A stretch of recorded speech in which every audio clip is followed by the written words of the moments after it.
Vamos a ir a 2 de Pedro 1. 2 de Pedro capítulo 1. Mientras continuamos nuestra serie, ¿cuántos han estado estudiando con nosotros la serie de la verdad presente? Amén. Muy bien. Vamos a continuar esta serie, por eso vamos a ir a 2 de Pedro capítulo 1 y miremos el verso 12 hasta el verso 19. ¿Estamos ahí? De nuevo, por favor tengan sus instrumentos de escritura, su papel, su esfero, tomen nota. Hoy estoy en un modo de estudio porque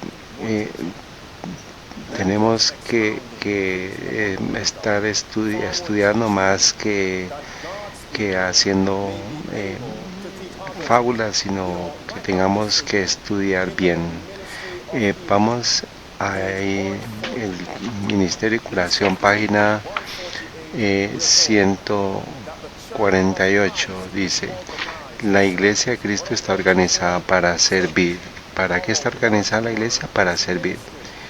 ¿Y cuál es nuestro trabajo? Ministrar. No solamente ministrar a las personas, sino enseñarles cómo ministrar.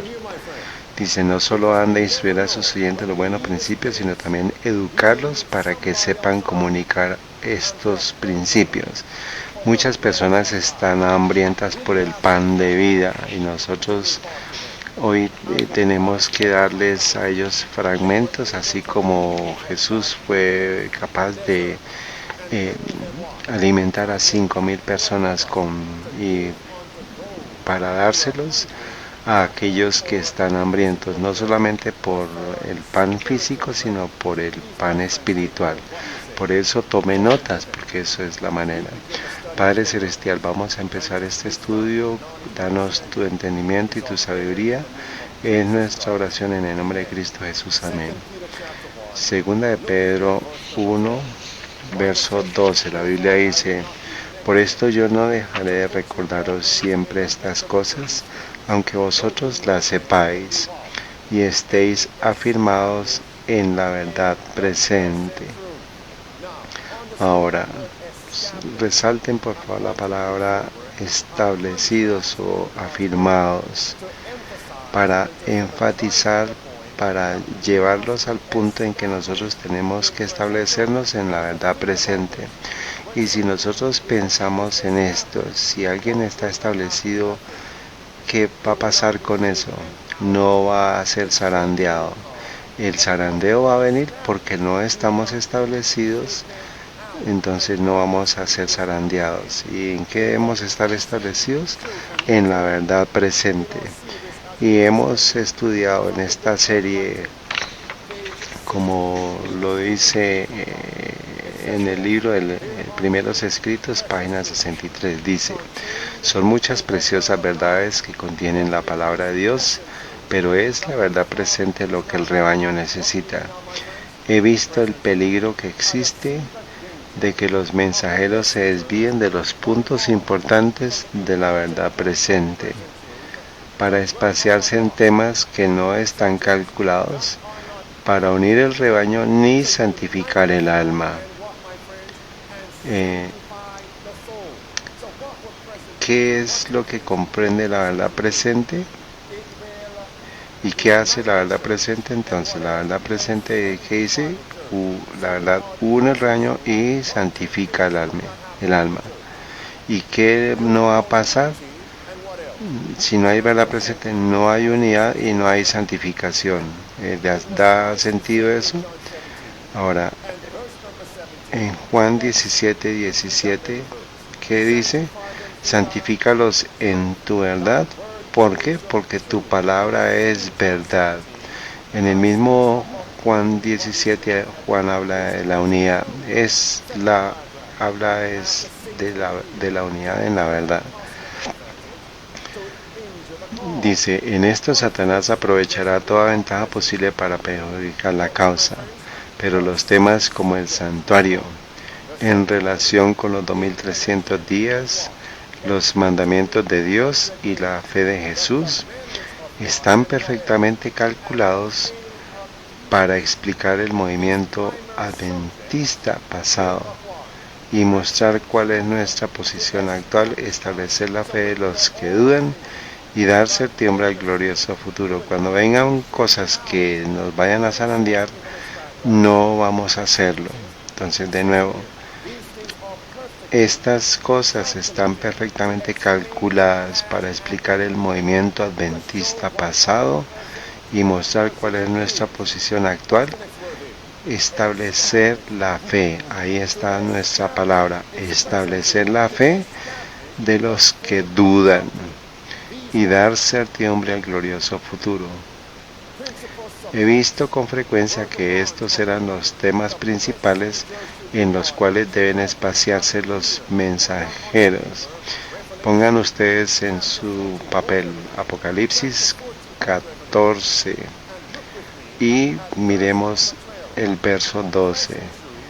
La verdad presente está contenida en los mensajes de los tres ángeles, porque los tres mensajes traen los temas al santuario con relación a los 2300 días y también los mandamientos de Dios y la fe de Jesús.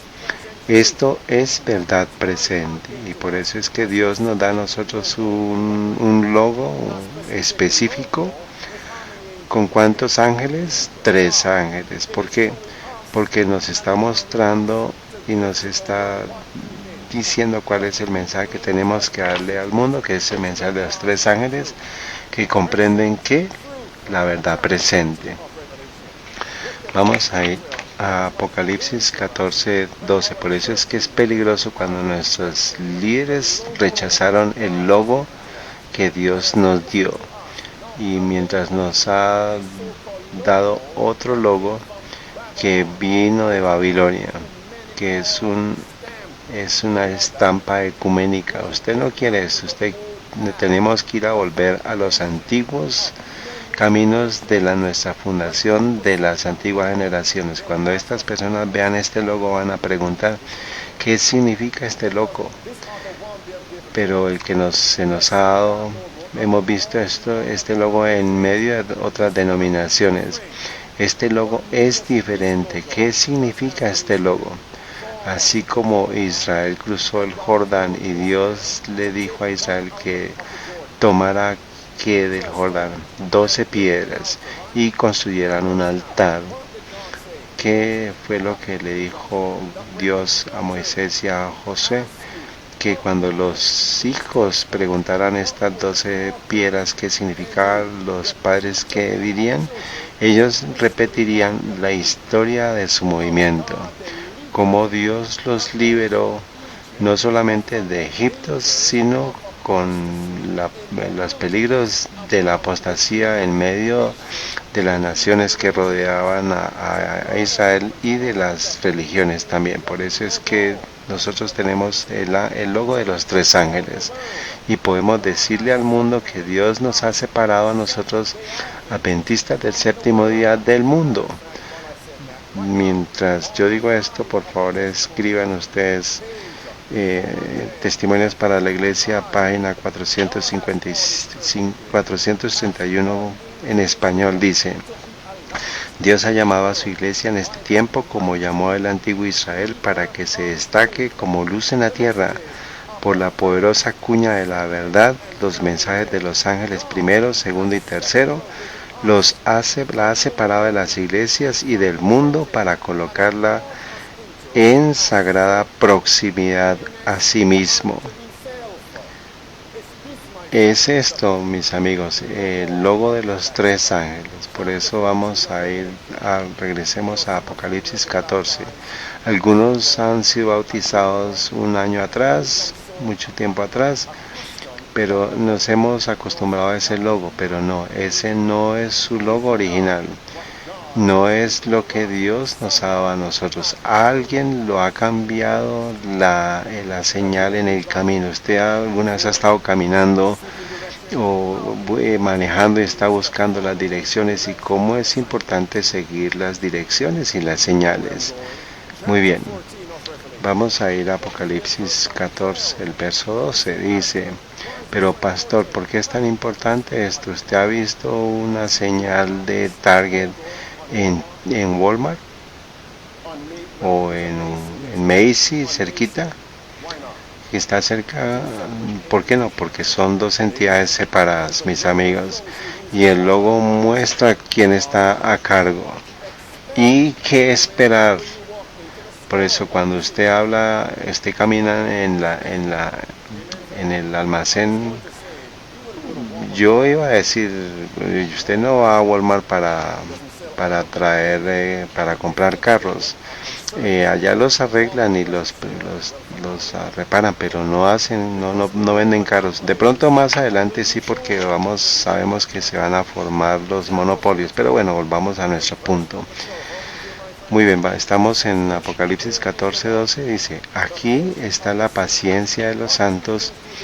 ¿Y qué guardan ellos? ¿Qué guardan ellos? Guardan los mandamientos de Dios y guardan la fe de Jesús. ¿Qué cosas entonces nos distinguen a nosotros en los últimos días? Que guardemos los mandamientos de Dios y que guardemos la fe de Jesús. Por favor, resalten esto, hermanos. Vamos a ir a segunda de Pedro, capítulo 3. Aquí vamos a comenzar nuestro estudio bíblico. Segunda de Pedro 3. Este es el punto que yo quiero que ustedes tengan. Pedro, bajo inspiración, en segunda de Pedro, en esta epístola, del apóstol Pablo escribió muchas cosas que son muy difíciles de entender, especialmente para las personas de la tierra, para las personas que no son estables. Por eso es que tenemos que estar educados en la escritura. No debemos ser inestables, sino establecidos en la verdad presente para que entendamos mejor las escrituras. Segunda de Pedro 3, verso 15. La Biblia dice, y considerad la paciencia de nuestro Señor por salvación, como también nuestro amado hermano Pablo, según la sabiduría que le ha sido dada, os ha escrito. Verso 16, como también en todas sus epístolas. ¿En cuántas? En todas. Por favor, resalten todas sus epístolas, hablando en ellas de estas cosas, entre las cuales hay algunas difíciles de entender. Difíciles de entender, las cuales los indoctos e inconstantes tuercen, como también las otras escrituras, para su propia perdición. Entonces, ¿qué hacen los indoctos e inconstantes? Tuercen, como también las otras escrituras, para su propia perdición. Si no entendemos las escrituras, si no estamos estables en las escrituras, ¿qué va a pasar? Vamos a deconstruir, vamos a confundir las escrituras para nuestra propia perdición. Ahora, entonces, es una razón por medio de la cual muchas denominaciones que están enseñando diferentes doctrinas, y mientras creen que están enseñando de la Biblia, pero la mayoría de las controversias entre el cristianismo están entre las escrituras, entre las epístolas de Pablo. ¿Por qué? Porque ellos son inestables e indoctos y tuercen las escrituras. ¿Cuántos de nosotros entendemos lo que Pablo nos dice? Pablo nos dice que debemos comparar escritura con escritura. Primera de Corintios capítulo 2, verso 13. Debemos comparar escrituras con escritura. Por eso es que, bueno, vamos a anotar esta otra escritura. Vamos también a escribir 2 de Corintios capítulo 13, verso 1. Es el mismo Pablo que nos dice cómo debemos comprender sus escrituras. También Mateo 18, 16. También pongan ustedes Isaías 28, versos 9 hasta el verso 12. Vamos a ir a 2 Corintios capítulo 3. Este es uno de los temas más cruciales del Nuevo Testamento, porque muchos de nosotros, incluso muchos no son adventistas aquí, no son adventistas del séptimo día, ni incluso a los que están en línea, que han atendido las iglesias del domingo, o incluso que no han atendido ninguna iglesia, pero aquellos cuando se nos dice que tenemos que guardar el mandamiento cuarto en el decálogo, muchos se nos ha dicho que la ley de Dios ha sido abolida en la cruz, en la crucifixión de Cristo. Y una de esas escrituras que muchos pastores o profesores enseñan mal es 2 Corintios capítulo 3. Por favor, entiendan esta escritura. Nosotros vamos a tener que salir de este lugar con más conocimiento con el que entramos. Ahora en el verso 3 dice, la Biblia nos dice, siendo manifiesto que sois carta de Cristo, ministrada por nosotros. Por favor, resalten, carta de Cristo ministrada por nosotros, escrita no con tinta, sino con el Espíritu del Dios vivo, no en tablas de piedra, sino en tablas de carne del corazón. Al lado del verso 3, en su papel, por favor, escriban que fue escrito en tablas de piedra en el Antiguo Testamento, los 10 mandamientos. Por favor, tomen nota. Vamos a ir paso a paso. Entre usted más escriba, usted va a tener sus sentidos más, va a comprender más, y usted puede enseñar mejor a otras personas. ¿Qué fue escrito en las tablas de piedra? Los 10 mandamientos. Por favor, escriban Deuteronomios 10, verso del 1 al 5. También escriban, por favor, Éxodo, basado en el verso 3. Voy a darles otra escritura. Éxodo 31, verso 15 al verso 18. Pero basado en el verso 3 de 2 Corintios 3, en donde Dios quiere escribir esas mandamientos, no con tinta en un libro o en un papel, en las tablas, sino con el Espíritu de Dios en nuestro corazón. Dios no escribió, Él quiere escribir en nuestro corazón, pero debemos nosotros permitirle que Él lo escriba. ¿Qué entonces cómo nos va a declarar? Nos va a declarar sus santos. Él nos declarará sus santos si nosotros permitimos. El capítulo 14 de Apocalipsis, verso 12 dice, aquí está la paciencia de los santos, aquí están los que guardan los mandamientos y la fe de Jesús. Cuando nosotros permitamos que Dios escriba su ley en nuestros corazones, nosotros vamos a ser declarados sus santos. Dios entonces nos va a declarar que nosotros somos unas epístolas vivientes, unas cartas vivientes, y es por eso que nosotros vamos a comenzar a vivir a vivir esto. El tercer punto, cuando nosotros permitamos que Dios escriba su ley en nuestro corazón, ¿cómo nos va a declarar? Él nos va a declarar su pueblo, porque ahora estamos en el nuevo mandamiento, en el nuevo pacto, en el Nuevo Testamento. Al lado también pongan de 2 de Pedro 3:3, por favor pongan Hebreos 8:10. Tengan ahí ustedes el lugar y vamos a ir a Hebreos 8:10, comenzando en el verso, vamos a ir a Hebreos 8 en el verso 10, pero miremos dice verso 10, porque este es el pacto que haré con la casa de Israel después de aquellos días, dice el Señor. Pondré mis leyes en sus mentes y sobre sus corazones las escribiré, y seré a ellos su Dios, y ellos serán a mí por pueblo.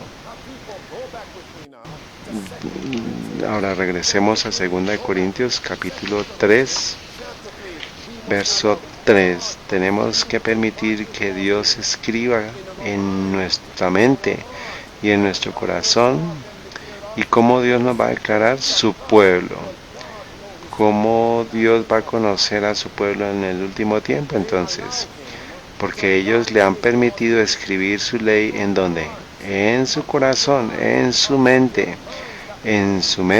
porque ellos van a conocer, y en su corazón porque ellos lo van a amar.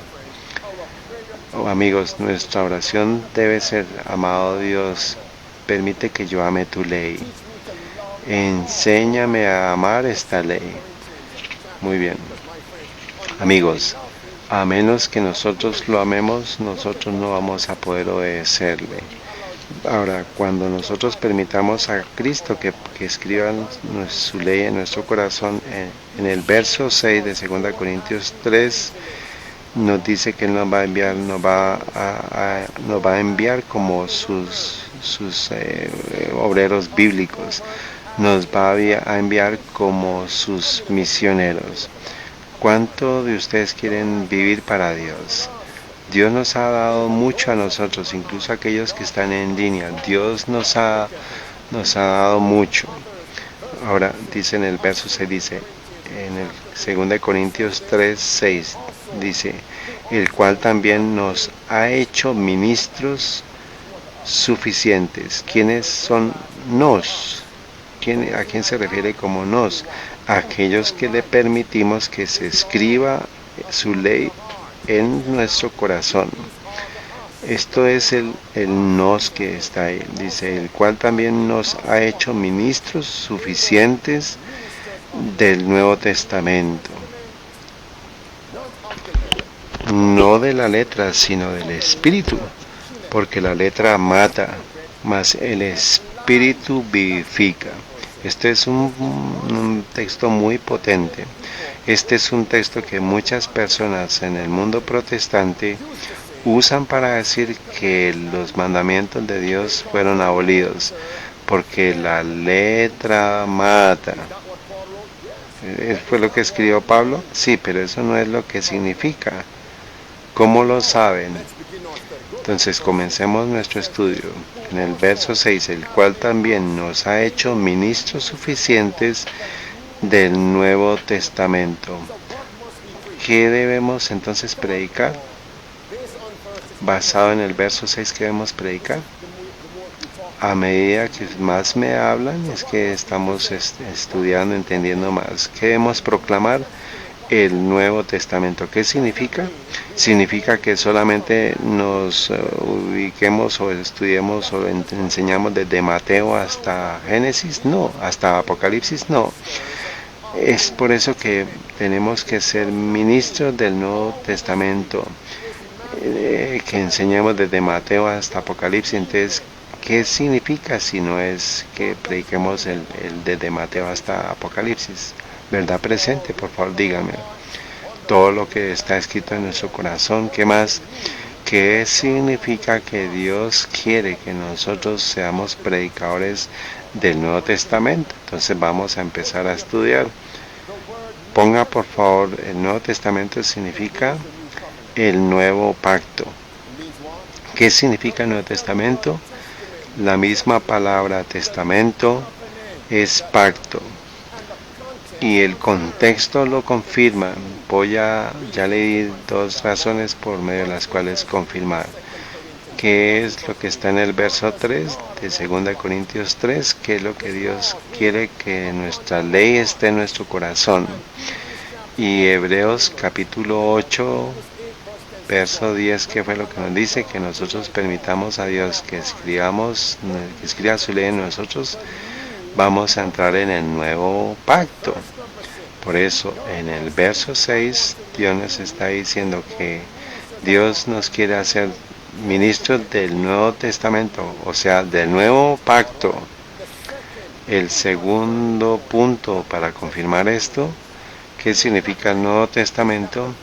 Es que la misma palabra se transfiere o se significa pacto.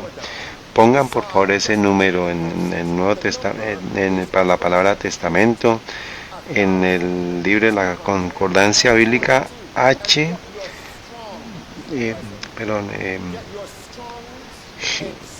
G 1242.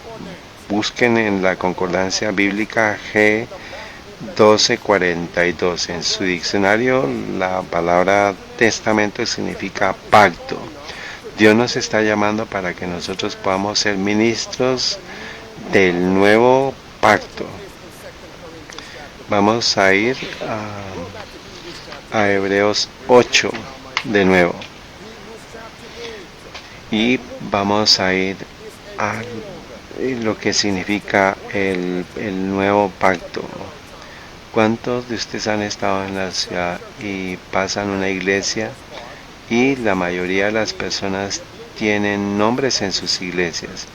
Usted ha visto que han visto algunas que dicen Nuevo Testamento, el Pacto del Nuevo Testamento, y ellos se enfocan solamente en el Nuevo Testamento y ellos excluyen el Antiguo Testamento desde Génesis hasta Malaquías. Y usted le pregunta a ellos por qué. Ellos le dicen, pues porque Pablo lo dice en 2 Corintios capítulo 3 verso 6, que Dios tenemos que ministrar en el Nuevo Testamento. Por eso es que descartan desde Génesis hasta Malaquías. Si usted entiende esto, usted puede salvar, ganar a muchas personas que están en ese error.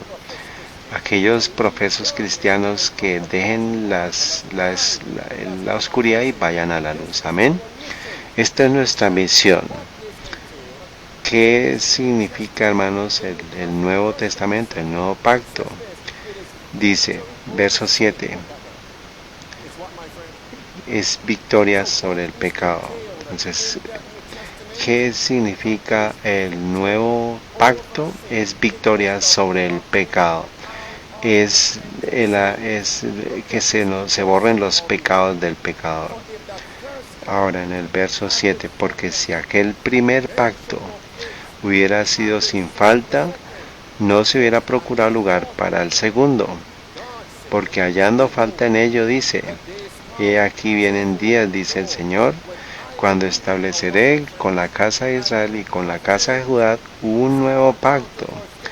Ahora vayan al verso 10, porque este es el pacto o el testamento que haré con la casa de Israel después de aquellos días, dice el Señor. Pondré mis leyes en mis mentes y sobre sus corazones las escribiré en sus mentes y las escribiré en sus corazones. Ahora en el verso, y ninguna enseñanza a su prójimo ni ninguno a su hermano diciendo, dice verso 12, porque seré propicio a sus injusticias y a sus pecados y a sus iniquidades no me acordaré más. ¿Qué significa entonces esto? Que Él va a borrar nuestros pecados. Vamos entonces de nuevo. ¿Qué es lo que va a hacer con nosotros? Que Él va a escribir su ley en nuestro corazón, en nuestra mente, su ley para que nosotros lo amemos.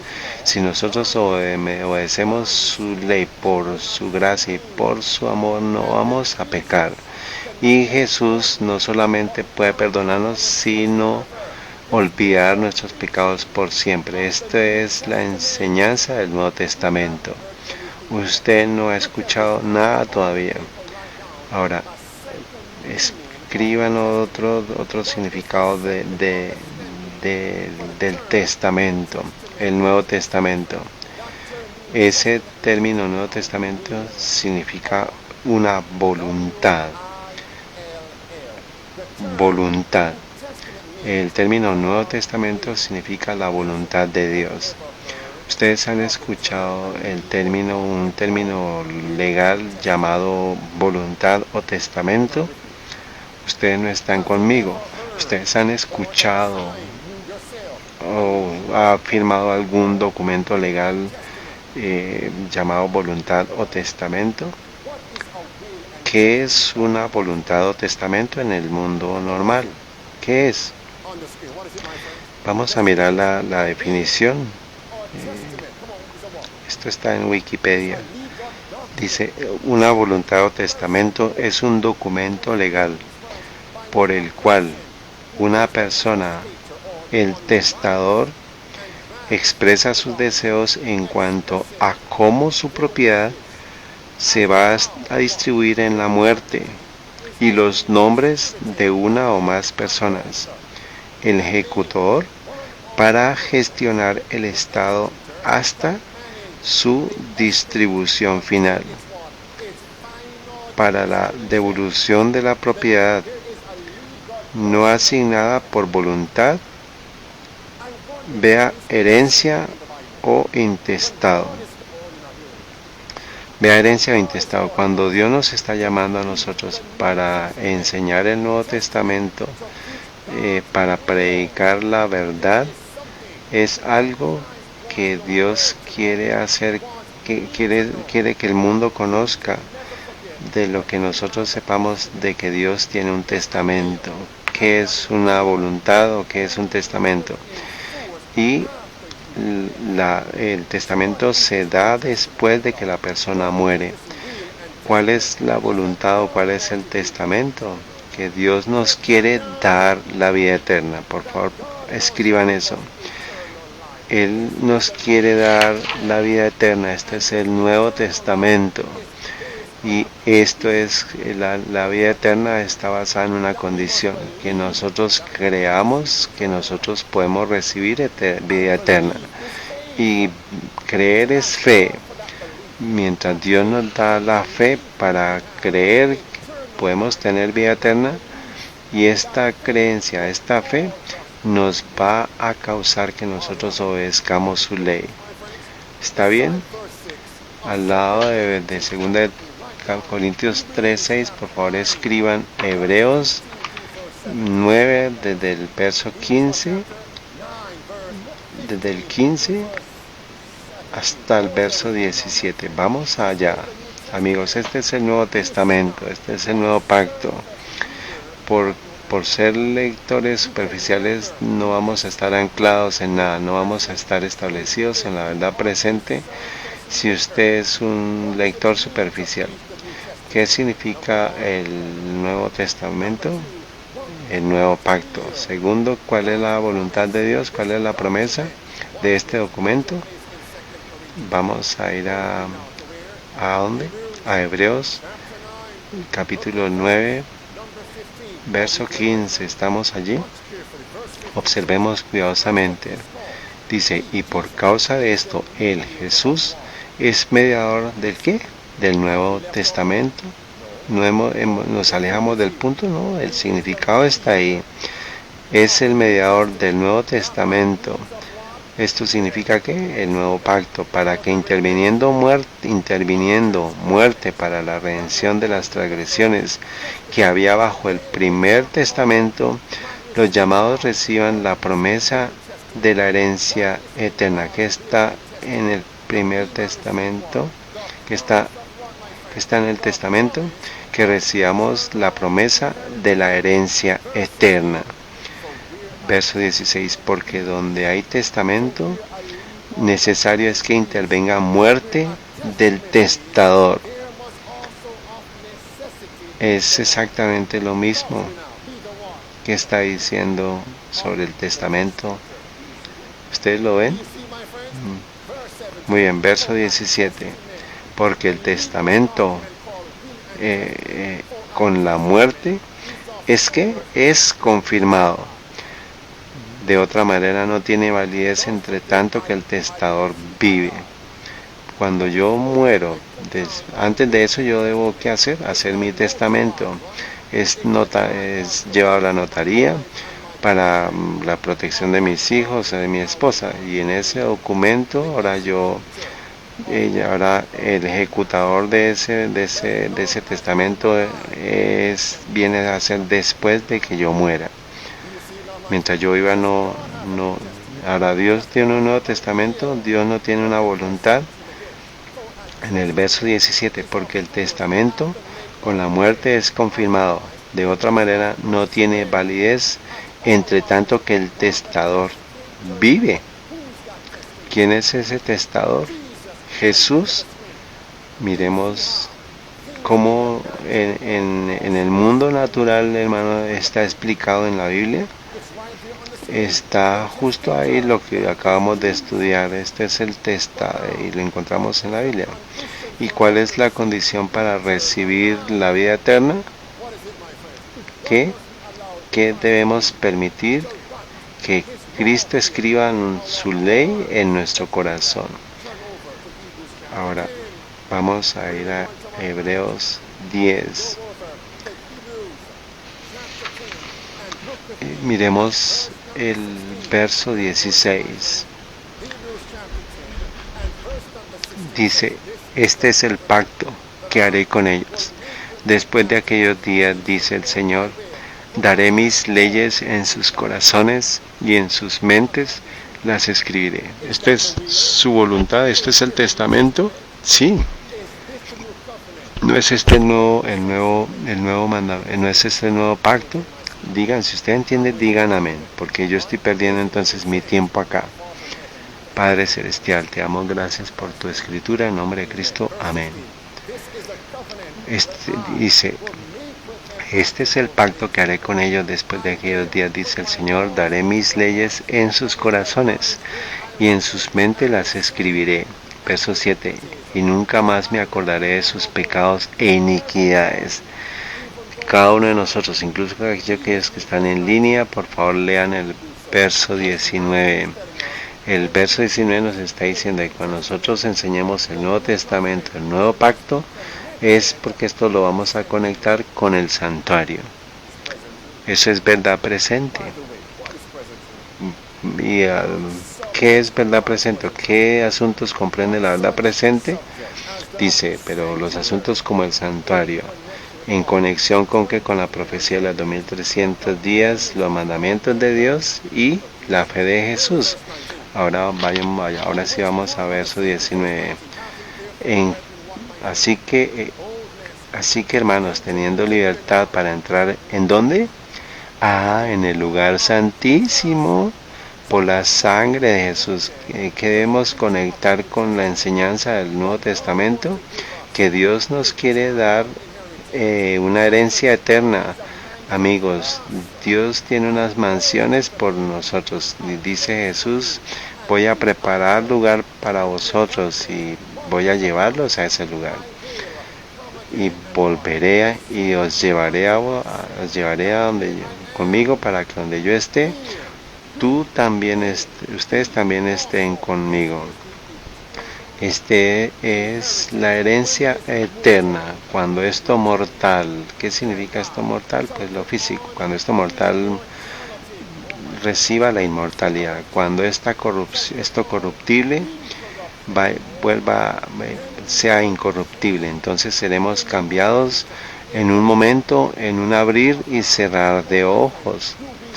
Nosotros vamos a tener esta herencia eterna. Yo la quiero. No sé ustedes qué dicen, pero esto es lo que tenemos que enseñar a otros. Tenemos que entrar en el lugar santísimo, dice aquí, por la sangre de Jesús. Entonces, ¿cómo podemos descartar el mensaje del santuario? Ahora en el verso 22 de Hebreos 10:22, acerquémonos con corazón sincero, en plena certidumbre de fe, purificados. ¿Ustedes ven ahí? Fe. Acerquémonos con corazón sincero, en plena certidumbre de fe, purificados los corazones de mala conciencia y lavados los cuerpos con agua pura. Ahí nos está diciendo lo que es el proceso. De nuevo, por favor escriban en Hebreos 9, cuando Moisés les dio el primer testamento. ¿Qué es el primer testamento o Antiguo Testamento? que está conectado con qué? Cuando Dios le dio, fue conectado a la ley y al santuario terrenal.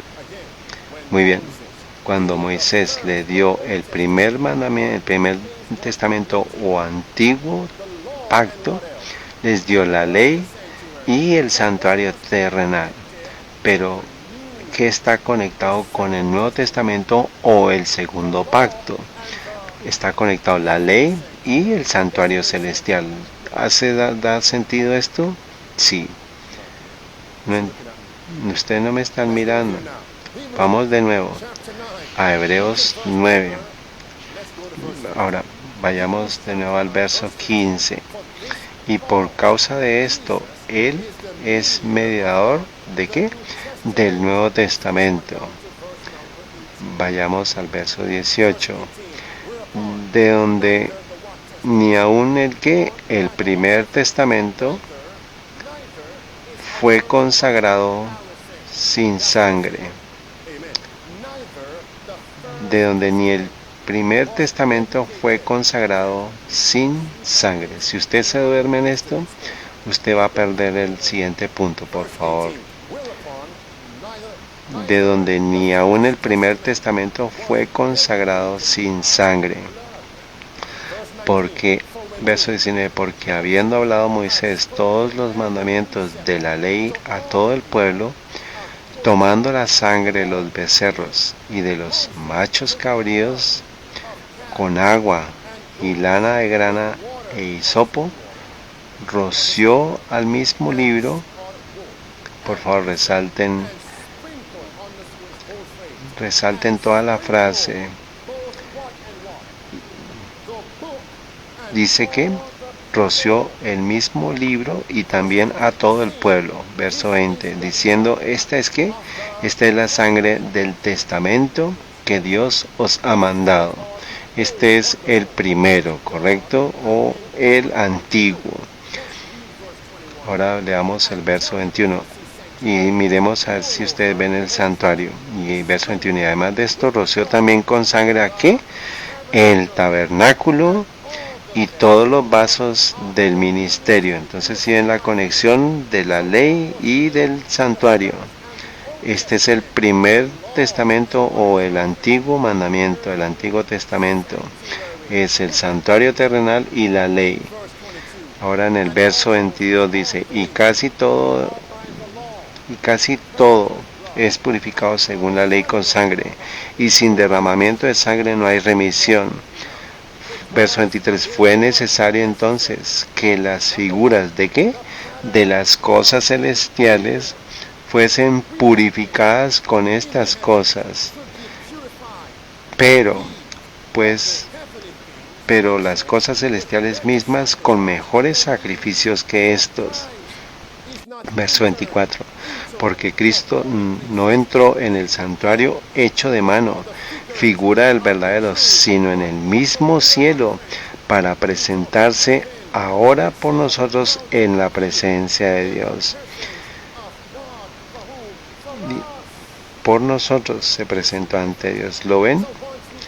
Luego, cuando proclamemos el Nuevo Testamento, debemos unirlo ¿con qué? Con la ley de Dios, ¿sí? Y también unirlo ¿con qué? Con el santuario celestial. Particularmente, ¿en qué departamento? En el departamento del santuario celestial, en el lugar santísimo. ¿Es esto, verdad, presente? Digan amén. ¿Cómo Cristo cumplió el antitipo? Entonces ahora vayamos al verso 19 de Hebreos 9. Por favor, usted puede ver a Moisés. Él tomaba la sangre de los becerros y de los machos cabríos con agua. ¿Y qué más? ¿En dónde rociaba? ¿En qué rociaba? Rociaba el libro y rociaba el tabernáculo. Verso 20. ¿Y qué dice? Este es la sangre del Nuevo Testamento por el cual Dios nos ha llamado. Entonces, piensen en ustedes. cuando Jesús firmó el documento, el testamento de su voluntad.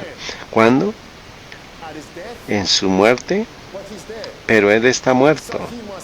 Él debe firmar el testamento antes de su muerte. ¿En dónde lo hizo? En el aposento alto. Porque ahora dice esta es la sangre. Moisés dice, voy a rociar en el libro a ustedes y el tabernáculo. Esta es la sangre del testamento. ¿No dijo esto Jesús en el aposento alto? Jesús no tiene agua. ¿Qué hizo con el agua? Lavó los pies de ellos. Él no lavó sus pies en el aposento alto. En unas horas antes, ¿qué estaba haciendo Jesús? Él estaba firmando el documento legal llamado testamento o voluntad, para que él se sentara después a la mesa, y después de la cena él tenía unos emblemas en la mesa, que tenía el pan y el jugo de uva, y les dio el pan y luego les dio el jugo de uva. No alcohol, por favor, recuerda, no una bebida alcohólica, sin fermentar, es el jugo de uva. ¿Y qué les dijo a ellos mientras les daba esto? Dice, este es mi sangre del Nuevo Testamento. Eso se lo dice a...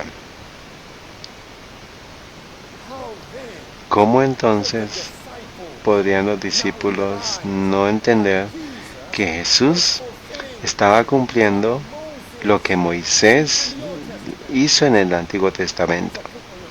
Pongan entonces, vamos a ir de nuevo a Hebreos 9, verso 19. Pongan por favor Juan 13, verso 1 al 10. Juan 13 del 1 al 10 es cuando Cristo lava los pies de los discípulos. Él está rociándoles agua. Ahora también pongan Mateo 26, verso 26 al 29. ¿Qué les dije? Mateo 26, del 26 al 29. Vamos allá. Esto es cuando Jesús dice las mismas palabras de Hebreos 9. Este es la sangre del Nuevo Testamento. ¿En qué capítulo vamos a ir? A Mateo capítulo 26 y miremos el verso 26. Estamos allí, y mientras comían, Jesús tomó el pan y lo bendijo y lo partió y dio a sus discípulos y dijo, tomad, comed, esto es mi cuerpo. Verso 27, y tomando la copa, habiendo dado gracias, les dio diciendo, bebed de ella todos. Verso 28, porque este es mi sangre, ¿de qué? Del Nuevo Testamento, la cual es derramada por muchos para remisión de pecados. Entonces, cuando Jesús firmó su voluntad, el documento, el testamento, en el aposento antes de su muerte. Entonces, ¿cuándo será que vamos a recibir la herencia? Después de su muerte y de su resurrección.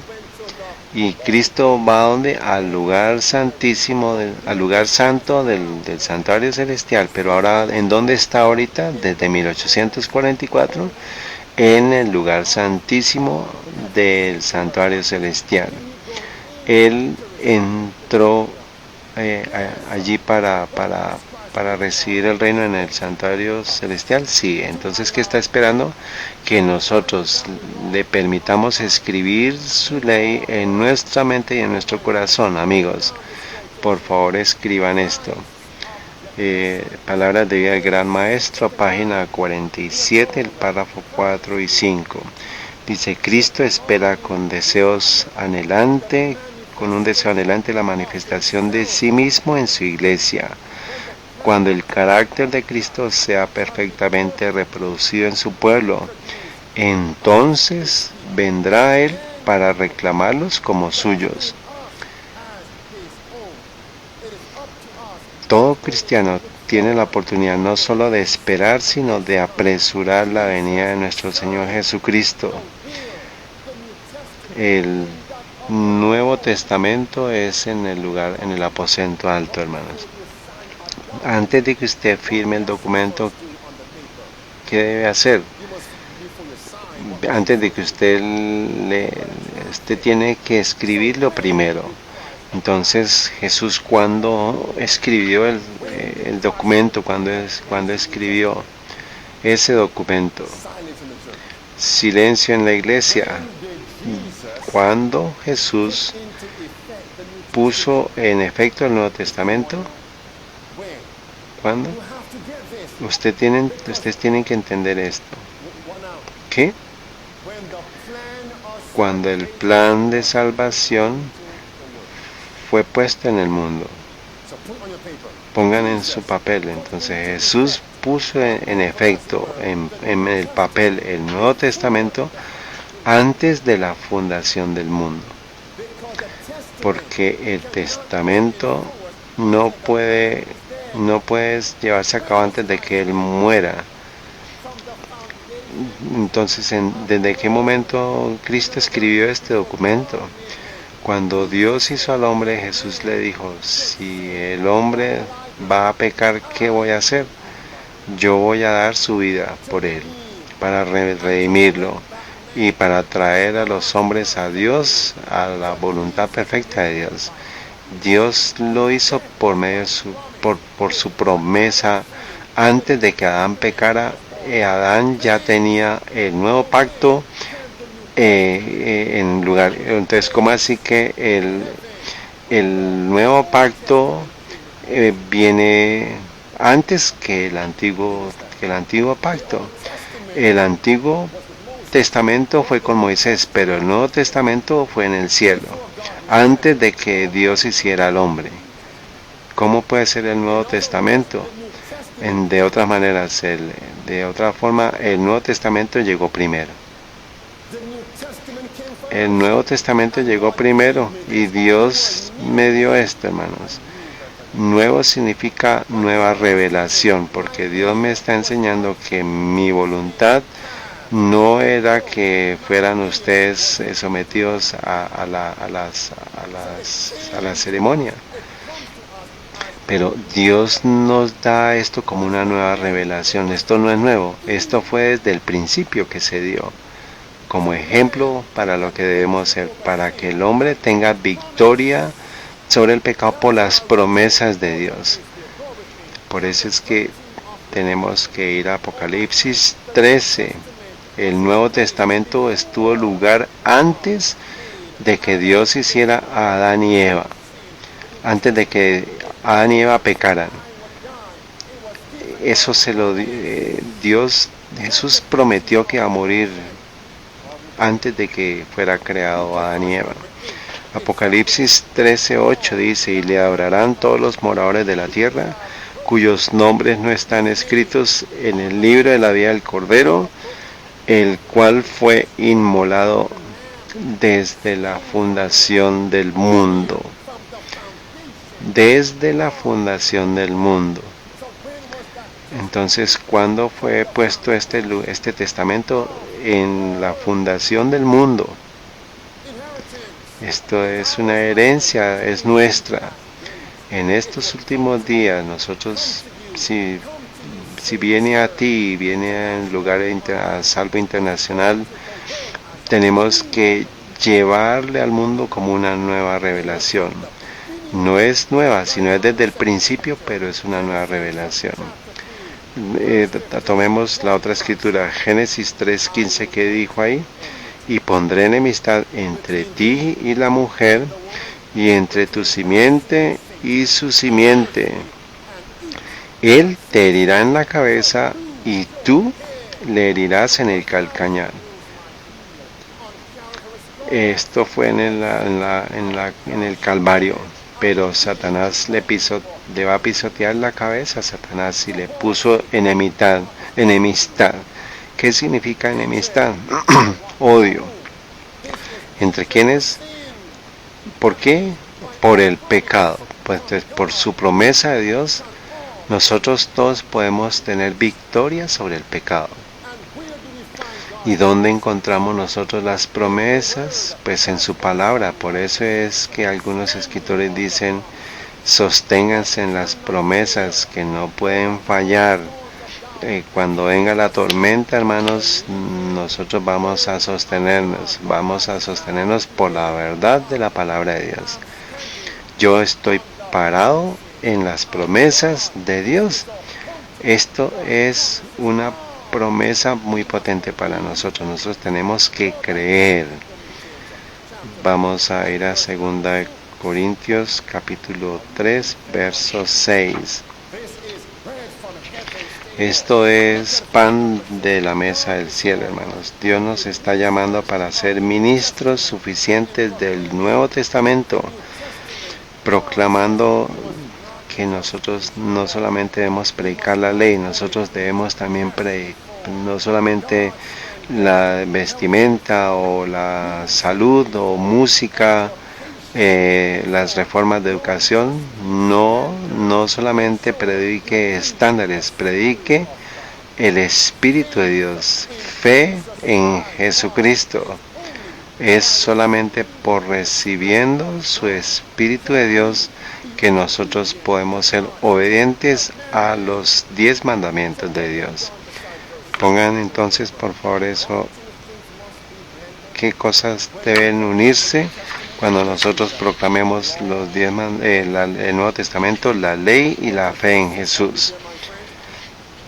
Estamos allí, hermanos. Dice, el cual también nos ha hecho ministros suficientes del Nuevo Testamento, no de la letra, sino del Espíritu. ¿Por qué? Porque la letra mata, mas el Espíritu vivifica. Miremos entonces la pantalla. Esto es del material de 1888. ¿Cuántos de ustedes sabían que Jesús iba a venir cerca a 1888, pero Dios tuvo que sostener los vientos? ¿Qué iba a venir en 1888? ¿La tortura? Sí. Al mundo, la ley dominical. Y amigos, en 1888 el Congreso estaba a punto de colocar en efecto la ley dominical y forzar a la gente a guardar el domingo con la penalidad de las penas, persecución, encarcelamiento o incluso la muerte. Esto se dio en 1888. El senador Blair, en la propuesta de ley del senador Blair, o sea que la marca de la crisis estaba cerca. ¿Y qué estaba preparando Dios para derramar sobre su pueblo? El Espíritu Santo, el derramamiento de la lluvia tardía. Una razón por la que Dios sostuvo la lluvia tardía es porque la mayoría de los ministros estaban predicando solo la ley, pero no a Cristo, la justificación de Cristo, que nosotros podamos ser llegados a ser santos, a ser justificados por Él. Dice 1888, página 560, párrafo 4. Hermanos, no deberíamos todos dejar nuestras cargas allí, y cuando salgamos de esta reunión será con la verdad ardiendo en nuestras almas como fuego encerrado en nuestros huesos. Se reunirán con aquellos que dirán, estás demasiado entusiasmado con este asunto, eres demasiado serio. No deberían estar buscando la justicia de Cristo y hacer tanto de eso. Deben predicar la ley. Como pueblo hemos predicado la ley hasta que estamos tan secos como las colinas de Gilboa, que no tenían ni rocío ni lluvia. Entonces, ¿qué dice? Debemos predicar a Cristo en la ley. Tenemos que predicar a Cristo en la ley. Debemos predicar a Cristo en la ley y habrá savia y alimento en la predicación, que será como alimento para el rebaño hambriento de Dios. No debemos confiar en nuestros propios méritos, sino en los méritos de Jesús de Nazaret. Nuestros ojos deben ser ungidos con colirio. Debemos acercarnos a Dios y Él se acercará a nosotros si llegamos a su propio camino, o para que puedan salir como lo hicieron los discípulos después del día de Pentecostés.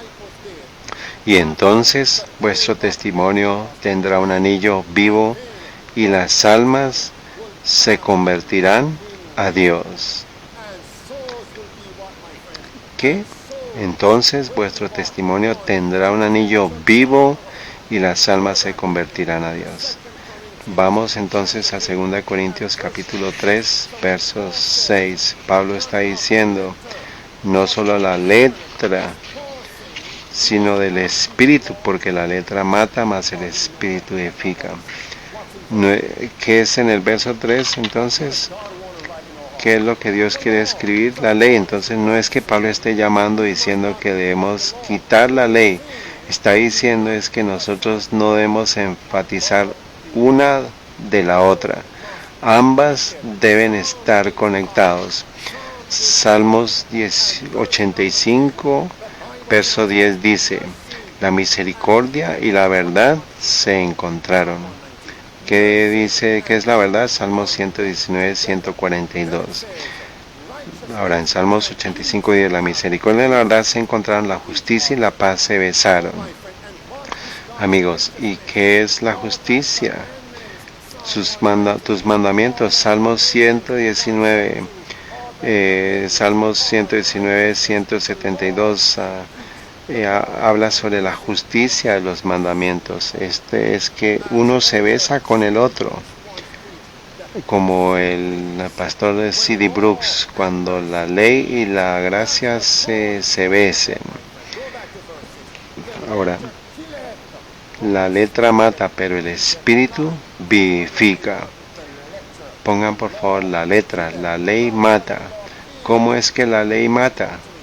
Háblenme. ¿Cómo es que la ley mata? Díganme ustedes. ¿Qué es lo que la ley nos muestra? La ley muestra el pecado. ¿Cuántos de nosotros hemos pecado? Todos hemos pecado.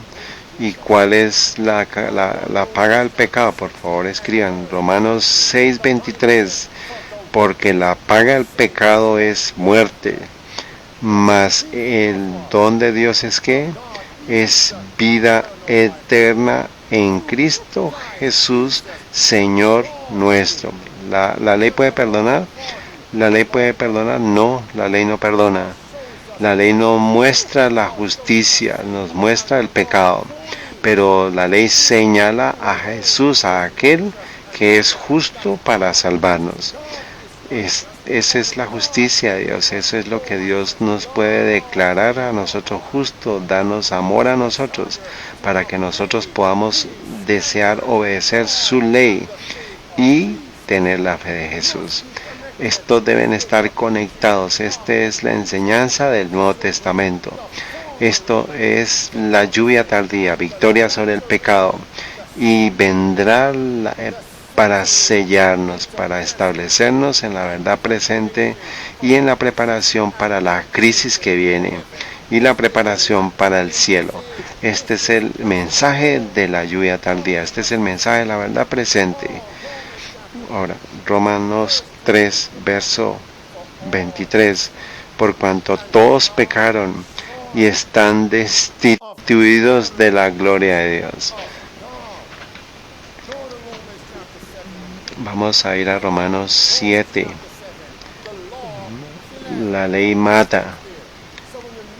Cuando usted estudia a las personas, cuando usted vaya con las personas y esté dándoles el estudio, ¿qué significa cuando la ley mata? Pongan por favor, Romanos 6:23, Romanos 3:23 y Romanos 7, verso 7 al verso 9. ¿qué diremos entonces? ¿Es pecado la ley? De ninguna manera. ¿Qué significa que la ley nos muestra el pecado? ¿Y qué es pecado? Pues es la transgresión de la ley. 1 Juan 3:4. Y cuando dice Pablo, yo vi la ley, yo vi mi pecado, y el pecado revivió. Verso 19. Y la ley me mató. Desde el verso 7 al verso 9. Y más adelante, ¿cuál fue la lamentación de Pablo? En el verso 24 dice, verso 19, porque no hago el bien que quiero, sino el mal que no quiero, esto hago. ¿Es usted? ¿Usted? Dice, y si hago lo que no quiero, yo no soy quien lo hace, sino el pecado que mora en mí. Hallo pues esta ley, que cuando quiero hacer el bien, el mal está en mí. ¿Dios conocía la ley? Sí. ¿La ley podía convertirlo? No. La ley muestra si usted está convertido, pero entonces la ley debe llevarnos a Jesús. ¿Y qué es lo que estaba diciendo entonces Romanos 7 del verso 23 al 24? Dice, miserable hombre de mí, ¿quién me librará de este cuerpo de muerte? ¿Cuántos de ustedes localmente y en línea están luchando con el adulterio, están luchando con la fornicación, están luchando con el cigarrillo, tomando drogas, también con los vicios secretos, la música mundana, los videos mundanos, malicia, todos los espíritus inmundos? Estas son cosas que están mal, pero nosotros seguimos haciéndolas. Y nosotros clamamos, oh miserable hombre de mí, ¿quién me librará de este cuerpo de muerte? Si usted no clama por la victoria, yo sé muchos que dicen, yo soy un pecador, yo conozco mis pecados, pero ellos no claman por la justicia. Y es por eso es tan importante eso. Usted tiene una estufa y pone el dedo y dice, sí, yo sé que mi dedo se está quemando, yo lo siento. Pero cuando usted siente el calor que hace, no, usted se aleja y dice, mi dedo se quemó. Así es eso. Muchas personas en esta generación postmoderna, ellos dicen, yo conozco mis pecados, pero ellos no ven la necesidad de un cambio. Pablo no se detuvo de que, oh miserable hombre de mí, ¿quién me librará de esta muerte? Pero entonces dice, ¿quién me librará de este cuerpo de muerte? Entonces no solamente se queja, sino él pide salir de ese lugar. ¿Y cuál es la condición de los laodicenses en capítulo 3, verso 15 al 17? Dice, verso 17, porque tú dices, yo soy rico y estoy enriquecido y no tengo necesidad de nada. Pero ¿qué dice Jesús? Dice, y no conoces que tú eres un desventurado y miserable. Ahí está la palabra. Pobre, ciego y desnudo. Luego los verdaderos laodicenses van a tener la experiencia de Pablo. Yo quiero esa experiencia. Yo, mientras me examino a mí mismo, basado en la palabra de Dios, en los estándares de Dios, yo soy miserable. Yo quiero una nueva vida. Yo estoy cansado, estoy de romper las promesas. Hoy voy a cambiar mi vida, pero mañana yo voy a volver al pecado. No. Hoy yo tomo un paso adelante, mañana yo me regreso 2 pasos, o sea que me estoy retrocediendo a una vida pecadora. ¿Qué si pecamos, qué si morimos nosotros en el modo de regresar al pecado? Vamos a perdernos. Pobre, miserable hombre de mí, yo que soy pecador. ¿Quién me va a liberar de esta condición, de este cuerpo de muerte? Todos queremos esa liberación. ¿Qué es lo que Pablo dice? Yo le doy gracias a Jesús. Ese es ¿Por qué? Porque Él me da la victoria a través de Cristo. Y Cristo dice, yo te voy a enviar el Espíritu de Dios. El Espíritu te da vida. Amén. Entonces Pablo puede decir, con la carne sirva al pecado, pero con el Espíritu, con mi mente, yo escojo servir a Jesús. Amigos, hoy es septiembre 30 del 2017 y mi lema debe ser, yo escojo a Jesús. Ese es su lema, Vayamos a Testimonios para la Iglesia, tomo 5, página 137, párrafo 3. Muerte antes que el deshonor o la transgresión de la ley de Dios. Debería ser el lema de todo cristiano.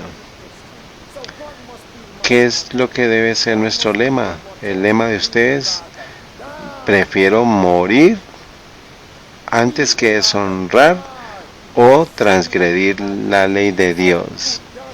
Aquel Jesús que no merece que nosotros demos la agonía de que nosotros lo crucifiquemos a Él en la carne. Yo no quiero matar a Jesús. Este es su lema de hoy, jóvenes, adultos. Yo tengo mi propia versión. Escoge crucificar a Jesús. Escoge primero negarte a ti mismo antes que crucificar a Jesús. Escoge negarte antes de crucificar a Cristo. Amigos, y nosotros necesitamos antes morir que morir Jesús. Yo escojo primero morir a mí mismo que Cristo muera.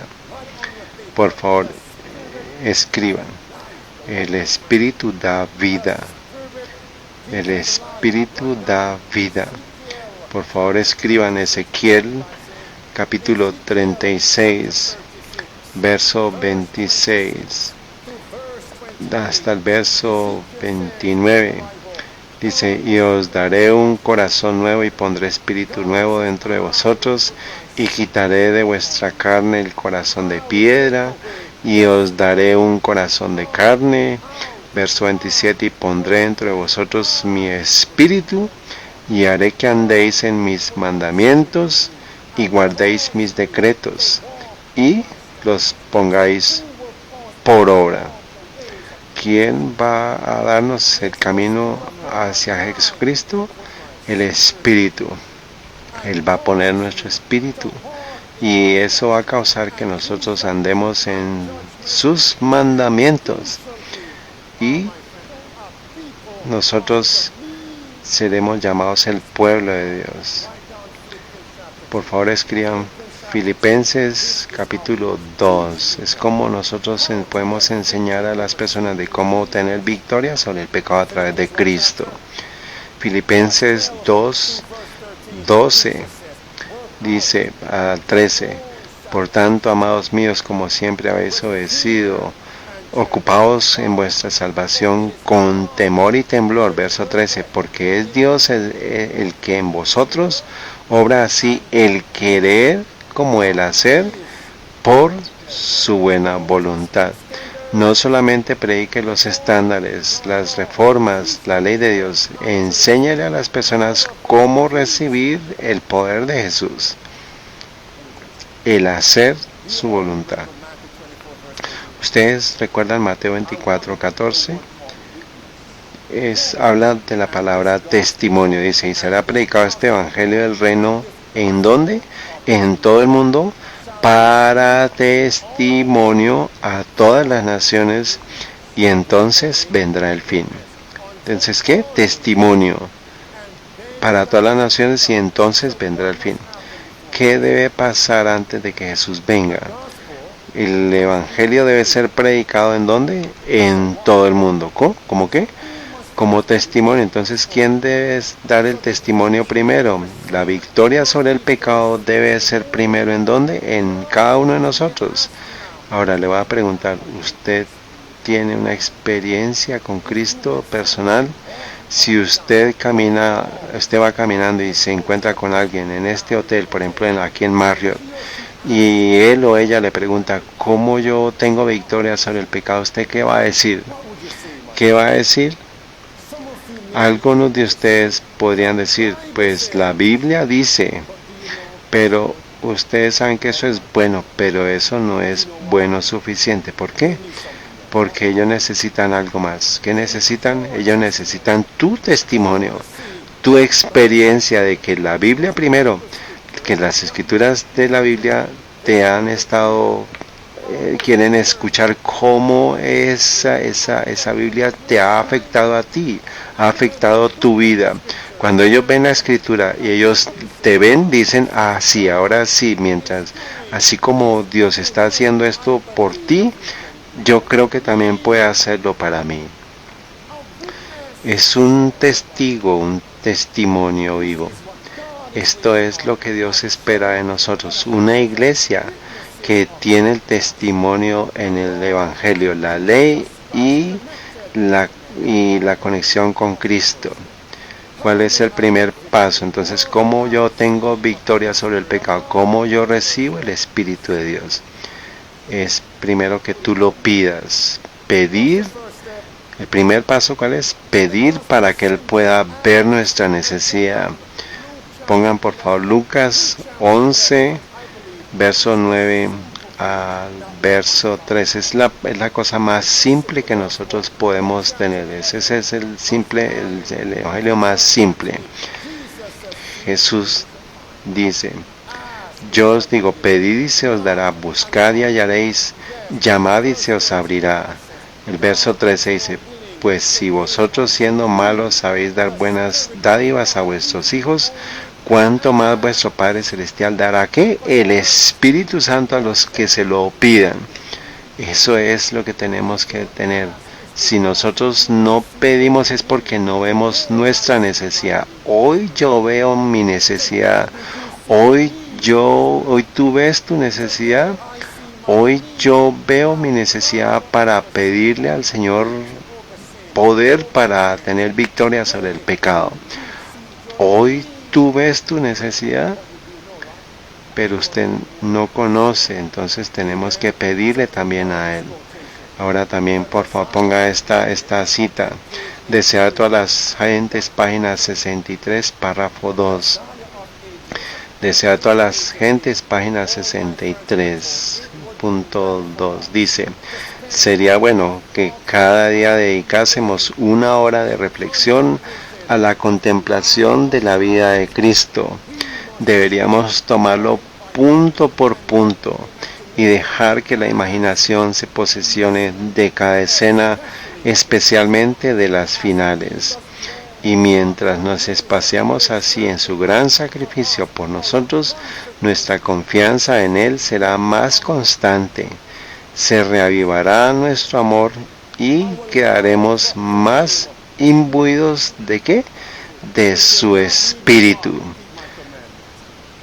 Si queremos ser salvos al fin, debemos aprender la lección de penitencia y humillación al pie de la cruz. No solamente pídale.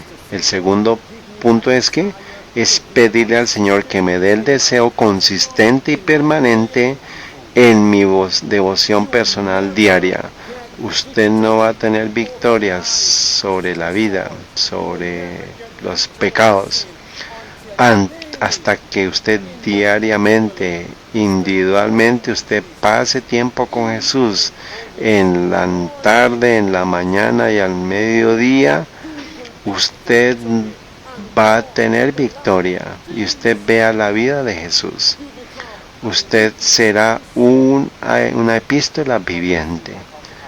Como algunos de nosotros sabemos cómo tener devoción personal en la noche, en la mañana y al mediodía. Si usted no sabe,